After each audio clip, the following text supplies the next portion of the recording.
যুক্তরাষ্ট্রের আলাস্কায় শেষ হয়েছে মার্কিন প্রেসিডেন্ট ডোনাল্ড ট্রাম্প ও রুশ প্রেসিডেন্ট ভ্লাদিমির পুতিনের মধ্যকার ঐতিহাসিক বৈঠক শেষে যৌথ সংবাদ সম্মেলনে এই আলোচনাকে ইতিবাচকভাবেই উপস্থাপন করেছেন দুই পক্ষ।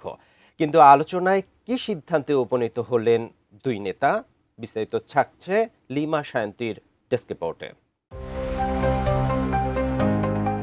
ইউক্রেন ইস্যু নিয়ে মার্কিন প্রেসিডেন্ট ডোনাল্ড ট্রাম্প ও রুশ প্রেসিডেন্ট ভ্লাদিমির পুতিনের মধ্যে 15 আগস্ট একটি বৈঠক অনুষ্ঠিত হয়। যুক্তরাষ্ট্রের আলাস্কা অঙ্গরাজ্যের অ্যাঙ্করেজ সামরিক ঘাঁটিতে অনুষ্ঠিত হয়েছিল দুই নেতার মধ্যে এই আলোচনা শেষে যৌথ সংবাদ সম্মেলনে ট্রাম্প বলেন, ইউক্রেন যুদ্ধ বন্ধের ইস্যুতে কোনো চুক্তি বা ঐক্যমত্যে পৌঁছাতে পারেননি তারা, তবে খুব ভালো সম্ভাবনার পথ তৈরি হয়েছে বলেই জানালেন তিনি।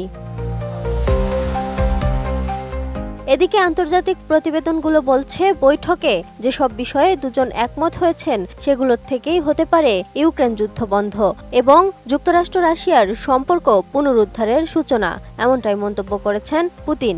তিনি আরও জানান, দুই দেশের মধ্যে বাণিজ্য ও বিনিয়োগ সংক্রান্ত উল্লেখযোগ্য সম্ভাবনা তৈরি হয়েছে।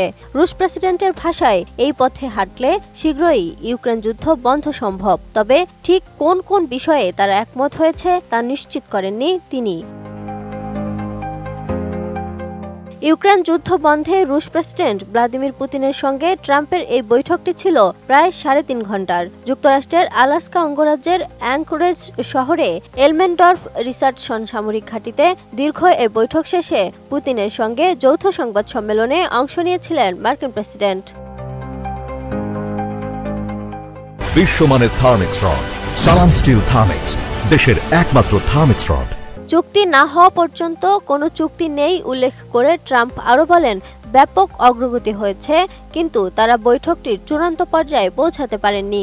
যৌথ এই সংবাদ সম্মেলনে রাশিয়ার প্রেসিডেন্ট পুতিন বলেন, মার্কিন প্রেসিডেন্টের সঙ্গে আলোচনার কেন্দ্রবিন্দুতে ছিল ইউক্রেন সংঘাত। রুশ প্রেসিডেন্ট আরও বলেন, একটি স্থায়ী ও দীর্ঘমেয়াদী সমাধানের জন্য তাদের এই সংঘাতের মূল কারণগুলো নির্মূল করতে হবে। তবে মূল কারণগুলো বলতে কি বুঝিয়েছেন তা বিস্তারিত তিনি উল্লেখ করেননি। 2022 সালের 24 ফেব্রুয়ারি ইউক্রেনে সর্বাত্মক সামরিক অভিযান শুরু করেছিল রাশিয়া। এই যুদ্ধ ঘিরে রাশিয়ার সঙ্গে যুক্তরাষ্ট্রের সম্পর্ক তলানিতে গিয়ে ঠেকে। যুদ্ধক্ষেত্রে রুশ বাহিনীকে প্রতিরোধের জন্য ইউক্রেনকে বিপুল আধুনিক সমরাস্ত্র সরবরাহ করে যুক্তরাষ্ট্র। সেই সঙ্গে রাশিয়ার ওপর নানা ধরনের নিষেধাজ্ঞা দেয় যুক্তরাষ্ট্র ও তার পশ্চিমা মিত্ররা।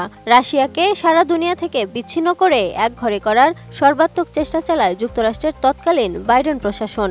এ পরিস্থিতির মধ্য দিয়ে 3.5 বছর ধরে যুদ্ধ চালিয়ে আসা রাশিয়া ইউক্রেনের একটি বড় অংশ দখল করে রয়েছে। Lima Sayanti, desk report, ATN news.